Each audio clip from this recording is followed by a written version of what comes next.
Tax लगा के business, where did I लगाओ tax? So on futures and options, you've increased. Wait a minute, and STP. who are these bhaktas? So-called middle class, right?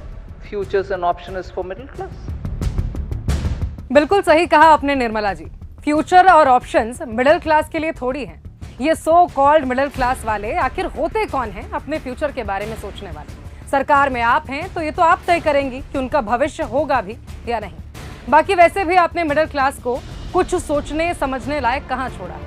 वो तो बेचारा direct tax, indirect tax, income tax, goods and services tax, life insurance पर tax, stock में profit तो भी tax, भर भर के कंगाल हो चुका है। और इस कंगाली में भी मिनिमम बैलेंस ना रखने पर पेनल्टी भरी। मिडिल क्लास का तो आपने ना फ्यूचर छोड़ा है ना फ्यूचर में कोई ऑप्शन। ये मिडिल क्लास तो बस टैक्स भरने के लिए है ताकि आप उस टैक्स से पगार लें और सत्ता का सुख भोग सकें।